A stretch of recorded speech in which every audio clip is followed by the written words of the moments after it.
electric skateboarding is like breaking through. Like there's other avenues that are picking up on this crazy sport that we're all into.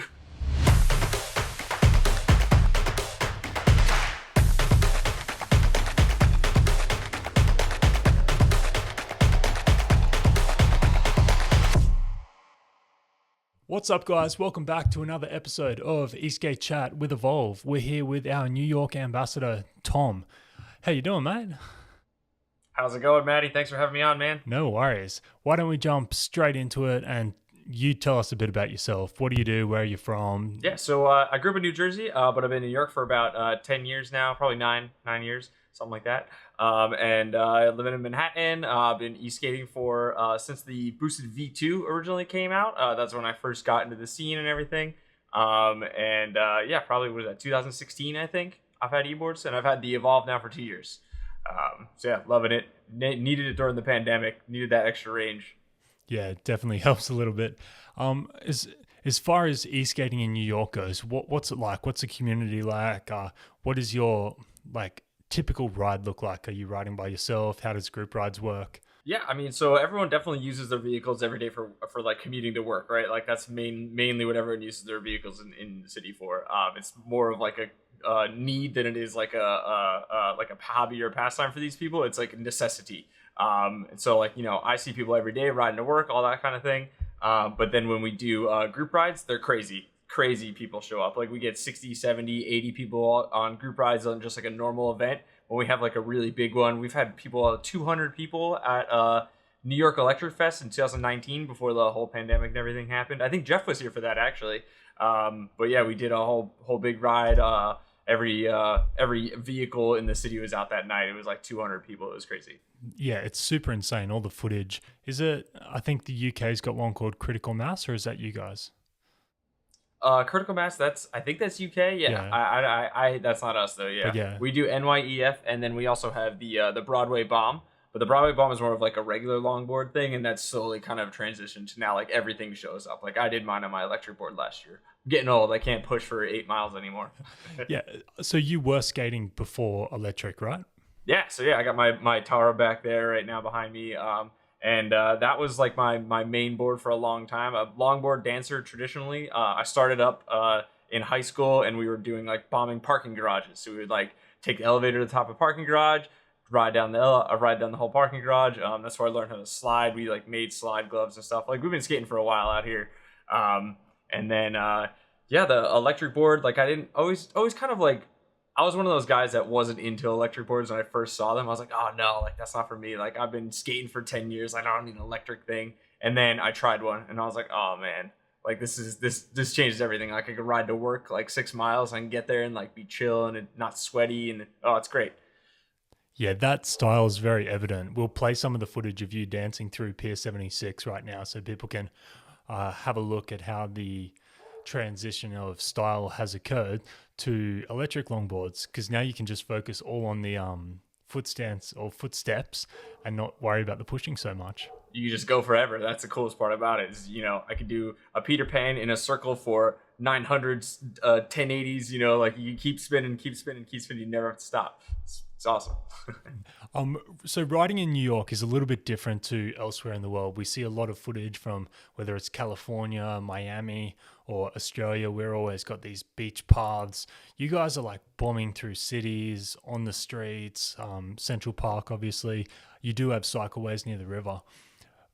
What do you think is, I guess, unique about riding in New York? Yeah, so I've ridden in a few other cities before, and I definitely feel like New York is one of those places where the bike lane might not be the safest place to be. I feel like whenever we do group rides or anything like that, like we're always out in the streets, you have more room. You can go the same speed as most cars in the city. Like the speed limit on the roads in New York City is technically 25 miles an hour. So like all of our boards go at least 25 miles an hour. Like if you get on the West Side Highway, things are a little bit faster over there. Like we can keep up with traffic. And when we're in a big group, like you can kind of get a lane and stick to your lane. You have, 10, 20, 30 guys in like a row or whatever, and cars don't try to get near you. So when you're by yourself, definitely I try to probably stick to the bike lanes a little bit more than I would if I was in a big group. But when we are in those big groups, like we just kind of own the streets, and it's everyone look out, like we're coming through, and you guys gotta. Everyone else is kind of respecting where we're gonna ride. We'll play the clip we put out last night of the sort of the group ride we just did on the weekend, and it's super cool. There's like bunches of people going down the road. There's a clip in it. You guys went past some police, and they're just sort of chilling. Oh yeah. What's the legislation like? What are you sort of up against? So technically, it is a electric vehicle that can't be registered by like the DMV. So it's in like this weird gray area, but the DMV guidelines say that it has to have handlebars on it to not be allowed to be registered, and you can't register like scooters and bikes and stuff like that. They just don't let you. So we don't have handlebars. So we're in this like weird nebulous area where we're not like defined really by anything, but like the cops don't care. There's so much more to worry about in New York City than a bunch of guys on electric skateboards. Like we've pulled up to Central Park and we've had people on all kinds of boards. We've had cops try our boards. We've had cops try unicycles. We have cops try scooters. Like we're just cool. Like they're cool with us if we're cool with them. As long as we're not being ridiculously reckless on the streets, like we're not any more dangerous than a bicycle. 100%. That's interesting that you mentioned that stipulation in the law, because that's also something that happened in the UK with the handlebars thing. And I think the law was written like 60 years ago. So probably before skateboards existed, they were thinking about bikes and scooters. I bet some guy had a scooter and decided to attach some engine to it, and they're like, "Oh, we need to write this law." And decades later, this is still the law they're going off.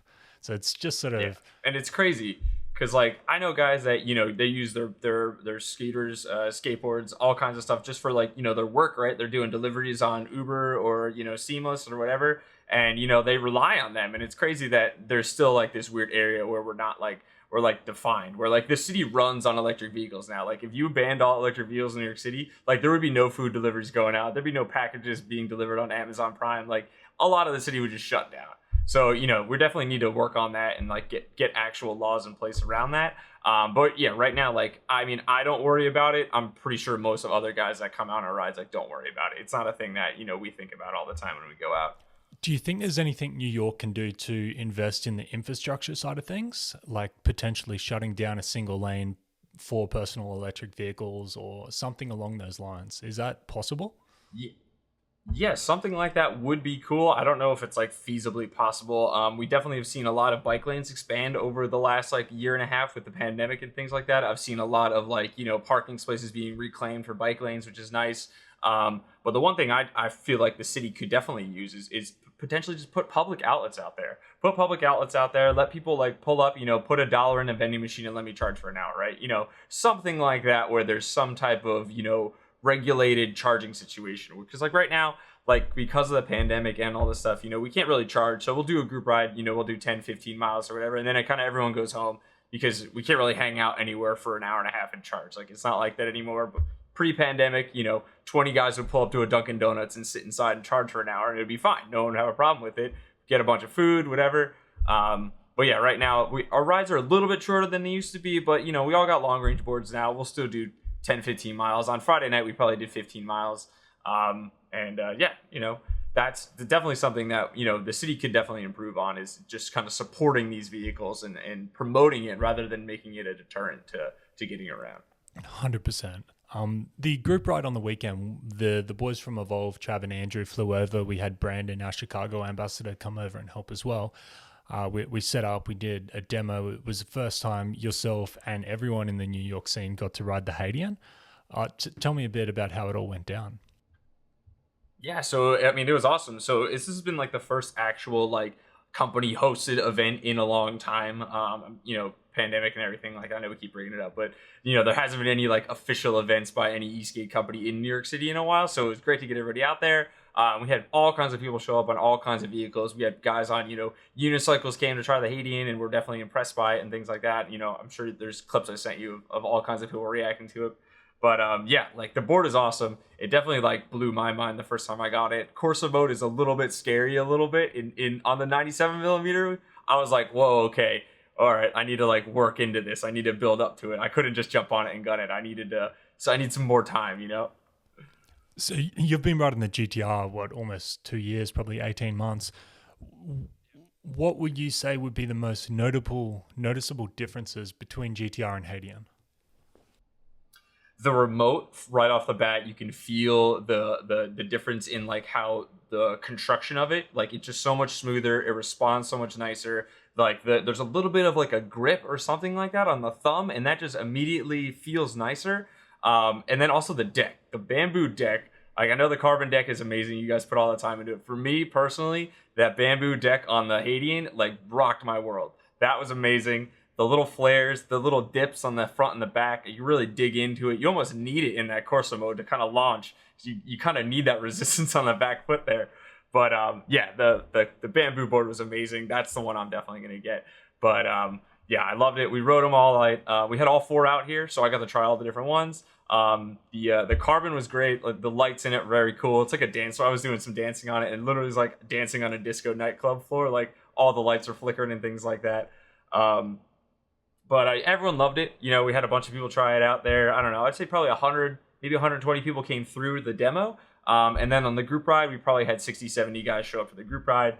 And we did up to Central Park from Chelsea Pier, which is probably like 8 miles. And then we stopped for pizza. We got like 20 pizzas, fed everybody, hung out there for a little bit, had some sodas and stuff. And then we bombed Times Square. So from Central Park, we rode back down to Columbus Circle and then rode Broadway the whole way down back to Chelsea Pier, hit Times Square the whole ride. You know, we went past, you know, all the lights and stuff. You got video of that. But the videos, yeah, it's good times. The video is insane for someone like living not in America and definitely not in New York. That's the sort of stuff we see in movies. So when you see your hobby or your sport in Times Square, it's a bit surreal. Like I felt like it was a little bit magical, and the Insta360 camera gives it this crazy look as well, where it's these big light buildings coming around, and yeah, it's a little bit magical, very surreal. It's the first time you ride through on a board. It's definitely like no other experience, and like that's one of my main routes is like we always try to go through Times Square, especially on these big rides where like we're getting a lot of new people come out. It's like definitely something you want to show off to people. Like come, you know, you see Times Square, you ride through the traffic, and you're on a skateboard weaving through taxis and cop cars and all kinds of people and everything like that. Yeah, definitely a memorable moment. Awesome. Interesting. You were talking about the bamboo deck on the Hadean. For me, I'm a big guy. I got size 13 feet. So the way the concave worked on the GTR, it was a little rough on my toes because my feet were too big for the deck. This deck is only about 2 centimeters wider, but the way that it flares, it's become a way more usable board for me. And the drop downs, off-road and sliding are definitely something that makes you control the beast that is a Hadean. Yeah.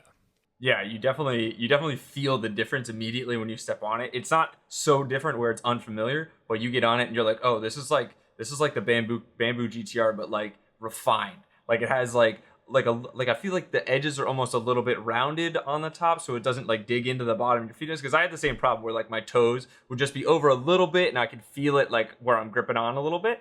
But the Hadean doesn't have that. It was just smooth the whole ride. And I probably put, I don't know, not a ton of miles. I probably got maybe 6 or 7 miles on the bamboo Hadean with the 97 street wheels that night on the group ride. But man, I was loving it. Like I was out front all night, just like hauling ass. It was great times. And then we had Trav. Man, Trav shreds, dude. Trav is a crazy rider, and he was showing up. People, they were like, "Oh, this guy's evolved. He's corporate, blah blah." He showed up. He shredded in front of everybody and just ripped it up on the streets. It was great. Yeah, Carbon AT. Trav. Yeah, man, he was on the carbon. he shreds. One time we were over in Japan and we went for a skate through Tokyo, just me and Trav. And man, they have the best roads in the world. It is the smoothest, most manicured bitumen everywhere. And we were just like surfing this endless wave through Tokyo. And of course, all the people are like, awesome. What the hell is going on? What is that? But, yeah. Man, Trav was shredding. There's some cool videos we've put up before. Super cool. Back to the group ride. Something that's pretty interesting in New York is that it's so diverse in the different kinds of PEVs, personal electric vehicles. We got scooters, unis, bikes. I've seen like some almost motorbike type things getting around. How does that all gel? Like, what are people riding? Why are they riding it? Do they have one of each? What's the go? Yeah, so that's definitely something that I prided myself on in New York City is being inclusive to every single electric vehicle out there, right? Like I don't care what you ride, as long as you want to come for a ride, come ride. We've had guys come out on like manual skateboards. So there's like one dude that I know that wins the Broadway Bomb every year. He came out on his pushboard and kept up with us all night on electric, and like it was just wild. And people just come to have a good time. So yeah, we got people on unicycles, we got scooters, we have the bikes, and then there's even like the bigger bikes you mentioned, like maybe the Sarons or like the Onyxes, right, where they're even like heavy duty. They're more than just like a regular e-bike you see out there. But yeah, I mean, you see a lot of people kind of like work their way through the ranks. It's kind of funny. So like you see people show up on, they're on their cheaper entry level boards, and then next ride they're on the next thing up, and then next ride, oh, they got a new thing. And like I feel like most people in the community, once they get their first electric anything, they're always looking for that next thing. I got multiple. Like I have the bamboo, I have different boards, but like you gotta kind of dabble in everything to kind of know what you like. So yeah, I mean, I know people on unicycles that also have bikes, that also have boards. And for that ride, actually, one of the guys that I know that rides Onyx all the time showed up on his board just because it was a board demo. So he wanted to bring the board out that day when he's always on his Onyx, but he brought his board out for us, which is pretty nice. Um, but yeah, and then a lot of people actually like they like to just try different things. So I had the guys on the unicycles come up that maybe have never even skated before that tried the Hadean. So we had a few guys show up just to test things out, which is nice. Epic. Let's take it back to when we first started talking. It was towards the end of sort of Boosted Zero. And what's that, 2 years ago? Man, love them or hate them, Boosted was huge. They did a lot of boards, and they were one of the few companies actually doing something with the community. And they were utilizing you for the New York stuff. That's what I saw. And I'm like, hey, this guy, he's got his hands on like grassroots. He's in the scene. We need him on Team Evolve. How do you find the community element affects a specific sport, I guess? Like, are the uni guys doing it? Are the bikes doing it? How does that correlate to people's attention being brought to a sport? I mean, I definitely think it has a huge impact because I mean, whenever we had a boosted ride come out, that was when we was like an official boosted event or whatever. Those would be the biggest events we would have. And the same thing for this last weekend. Like this Evolve ride was probably the biggest one we had in a long time, where you have that corporate sponsor, you have more marketing behind it, and you get people out there that may not even have tried any board before. We had a few guys just show up riding regular bikes that were like, oh, I've seen electric skateboards before, let me try this. And we got them on, we showed them how to do it, and that was the first time on a board ever.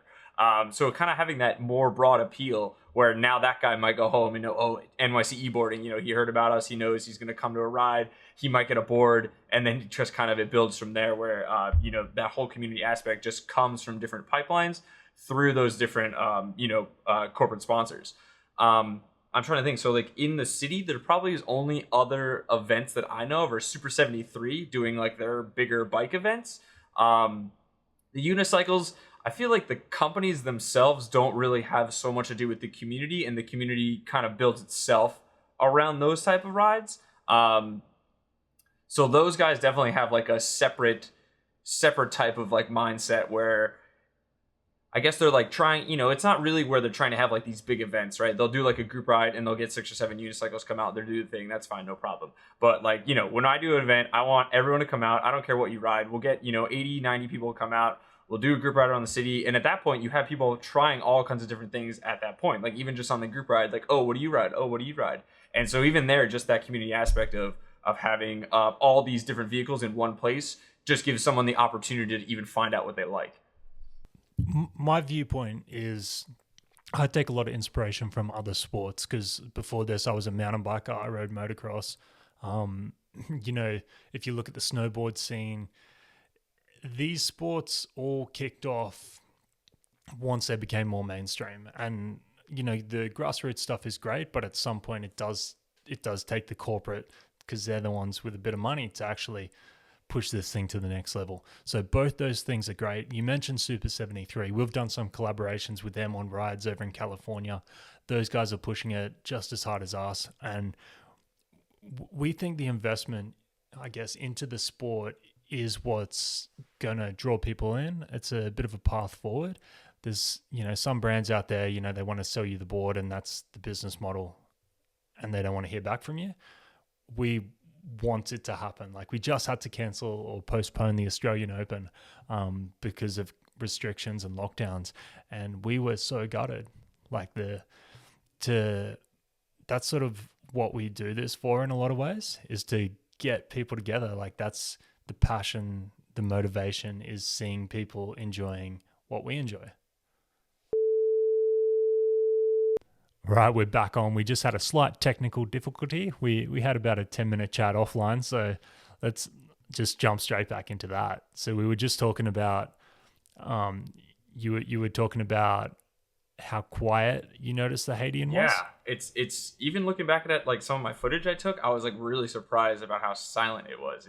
It's interesting because like you feel it and you can hear it, like you can hear the I don't know, like I don't know, when you're riding the board, you know you can hear it, but like it's very quiet. It's very surprisingly quiet. Yeah, it sounds like it's got a higher pitch sort of jet kind of noise when you give it the gas and take off, and then you'll hear it. But if you're sort of cruising at your 15, 20 mile an hour, it doesn't really make any noise. I think that's going to be, yeah, it's a good thing for those places in the world where you got to be a little bit more subtle. But then also we've found when you're coming up behind someone now and you need to pass them, they don't hear you. So you got to give them a little yell, say you're passing. Yeah, we're pretty good at that in the city. We have hand signals and we kind of point, and then like we're always like, "Yo, on your left, on your right, on your left." Like we're always yelling at everybody. It's it's also just New York, so. What do you see as sort of like the future of electric skateboarding? Where's this going to go? I mean, I hope it gets to the point where it's like a respected sport like other like skateboarding. I mean, skateboard's in the Olympics this year, right? Like, not that I don't know. Like, I guess there could be some type of electric, but there needs to be some type of development in the community itself where there's something, not just racing, right? Like, racing is cool. I feel like for me personally, like I'm not into the racing kind of thing. Like, I don't need to go as fast as possible. I'm more style and flow and that kind of thing. So, there's longboard dancing competitions and stuff like that. I'm sure that's been getting bigger and bigger. There was a Facebook commercial I saw a few days ago about longboarding. I was like, oh my God, this is amazing. Yeah, like, more organized events by, evolve the World Cup. Like, we get the US World Cup sometime. Like, that would be amazing. More reason for like people outside the sport to join, like spectators and things like that, where you have that eye on the community, or not even the community, but the eye on the sport and the scene. It kind of gets you involved in it, right? Like, you see Red Bull guys going out and like, I want to go snowboarding now because I've watched, the snowboarding X Games or whatever. Like, kind of that like self-perpetuating where it's like the hype builds on itself. Yeah, the competition and event element is interesting because at this stage we're sort of in an interim stage between hobby and sport. So a lot of the real riders, the people actually doing that, they're not interested in competition because it is more of a hobby for them. So if we were to say, hey, let's do a longboard dance competition, or we see this because we do the races, we don't pull the same amount of numbers as we would on like a group ride or a community event sort of thing. So I think that community base just needs to keep growing and growing, and it is becoming, how would you say, cooler or more trendy. We've noticed in the last 2 or 3 years the demographic of people purchasing boards has become lower. So from sort of 35 to 45 down to 25 to 35. And I think as that trend continues, we're going to see more and more people enter the sport that are more interested in those things. It's a long game plan, but the more we can facilitate those people that do want to push limits, will further the sport. And whether that is in dancing or racing, I know there's guys doing mountain board events, there's uphill racing, open track speed stuff. So there's a lot of people pushing all these different avenues. And of course, like some of them are going to take off eventually. It's just a matter of time. Yeah, I definitely agree with you on that. It's like almost a matter of numbers, right? Like how many people are skateboarders versus how many people are professional skateboarders, right? And like, you look at the Olympics and things like that, and you watch those guys, and like I feel like I've almost seen some guys do cooler tricks in like Thrasher magazine, where like they're not professional, but they're going out just shredding like a 20 step in the middle of their parking lot or whatever. but you know, they're like, no, I'm not going to go to the Olympics. I'm not going to do competition, right? There's like that aversion to it where it's just like I'm going to be better on my own. But also there's like kind of like the breakdown where I feel like I've almost had an influence in New York where I do ride my regular longboard all the time, right? My regular longboard didn't replace my electric board, didn't replace my regular longboard, right? I'll ride my Evolve to the flatland session and then dance on my regular boards there. And then you get more and more of those people where like, you know, initially where I was saying earlier where, you know, you kind of hate on it. We're like, oh, it's electric, you're cheating, blah, blah. You kind of get that stuff. You're like, no, man, try it. And then they get on it and they're like, oh man, like I could ride this 5 miles from my house to the flatland session with my board and my backpack and have a great time. And it's not the end of the world. Like this isn't the end of my hardcore sport, right? Like it's just another board in your quiver, right? Like it gives you options. So kind of getting more of those like the traditional skateboarder, right? That you think that isn't into electrics, like doesn't want to have anything involved with this, realizing the value of it and like how they can then take that mentality of like we're an extreme sport to other venues, to other, you know, other boards. Like what can I do on this electric board now that I couldn't do on my regular board? Like, oh, we can do burnouts in the parking lot. We can do donuts. Like we're ripping on these boards now that things you couldn't do on regular skateboards. Yeah, that progression is cool because I've spoken to people as well. They have the purist skate mentality, and it's, you know, it's a atrocity to put motors on the thing. But then they come to the realization, hey, this is not competition for my skateboard. It's competition for my car, right? Yes, so exactly. If they take that step and then, like you say, they get on this thing and now suddenly you have the guys that do have the skate skills on the board, they're pushing the limits. Like we see when a real longboarder gets on the board, it's like, oh shit, like the capabilities of these things are quite high, like more than you'd probably think. And then the next element that I like outside of competition is the internet, right? Video and photo gets attention every single time. You see this making your clips. And then when the level of the rider is higher, those clips are more entertaining. So if there's a longboarder or whatever out there who nails whatever it is, like some crazy big slide or he's dancing, he's shredding or he's jumping the thing, that's suddenly drawing eyes onto the video of people that weren't watching electric board stuff before. And they're like, okay, look, I know I probably can't do that, but I want to have a crack. That happens in BMX and normal skateboarding. And that video element, I think, needs to continue. Like in BMX specifically and skate, they made parts or edits. Like you would specifically work on it for 3 to 6 months, just stacking clips, and then put out a 3-minute video. And everyone would be like, have you seen Tom's part? Like he's doing all this crazy stuff. I think that's something that could happen in electric skateboarding. And then you actually go out and you're working for your clips and you're challenging yourself and then you're inspiring others to go out and do the same. Yeah, and you know that not that I spend that much time on any of my stuff, but like, you know, I'll go out for a session or whatever, we have 4 hours, and if I get one good clip out of that, I'll post that. You know, if it gets 2,000 views, awesome, like great, that's like awesome for me. The one I posted a few nights ago that you guys reposted, that got 5,000 in like 2 hours, and I was like, oh my god, this is amazing. That was like the night the Hadean demo happened or whatever. But yeah, that was like a good one that got pretty popular. I saw a dude doing a backflip on a mountain board, I think, one time, but it wasn't even through like the normal channels. Like I saw it in like the, you know, the BuzzFeed lists of like crazy things, and I was like, what is this? And it was like a, you know, someone's custom DIY did like a backflip off of like a dirt hill into like a foam pit or something like that. I was like, oh my god, like electric skateboarding is like breaking through. Like there's, you know, other avenues that are picking up on this crazy sport that we're all into. Yeah, and we got to realize we are a very small niche, right? It is a very sort of small sport in comparison to anything else. So those things, like those media outlets, they're really big. There's a lot of eyes on them. Like there's more eyes on like one of their posts than even us as one of the biggest sort of media distributors gets in months. Like, so the more people doing progression or just doing cool things, it could be, I've seen just beautiful skates through an endless road with scenery. If that is inspiring other people, it's a very, very good thing for the sport. Yeah, definitely. And that's a lot of what I'm into is I'd rather enjoy the beautiful scenery. then go as fast as possible. And there's nothing wrong with that. Like we look at other things that are doing well, and like gravel riding, where people just do these crazy cross country rides on push bikes or whatever through the mountains. It's not about times. It's not about anything like that. It's about adventure, exploration, freedom. So maybe that is the avenue that's going to take off. We're just trying to do a bit of everything, and give everyone the options to ride in whatever way they want.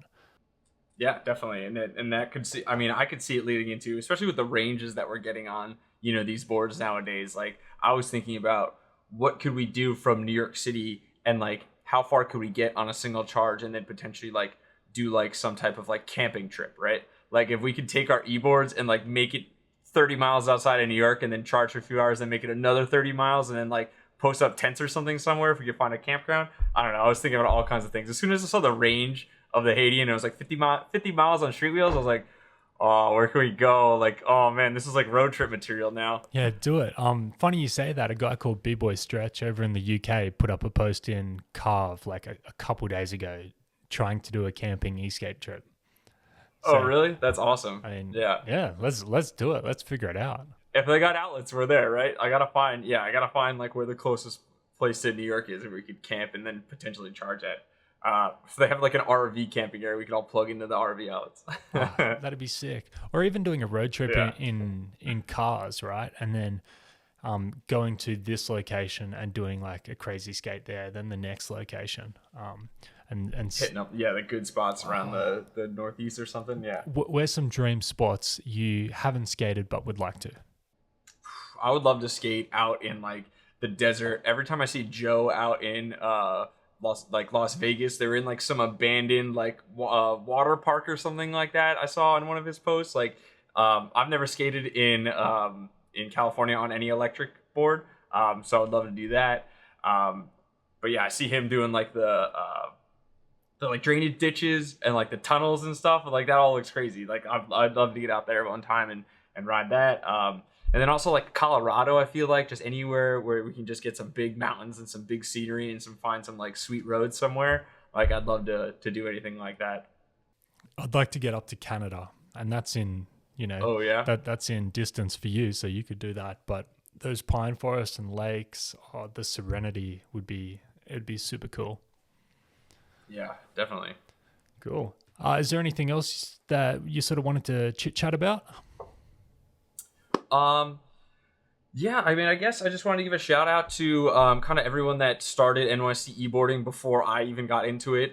So like guys like Rick and Mario and Jesse, to Sean, Waldo, Vitali, kind of all these guys that were like really big on it before I even joined the scene at all. And I wouldn't be here without any of these guys. So big shout out to them for starting NYC e-boarding. And I've kind of made my way into kind of not like.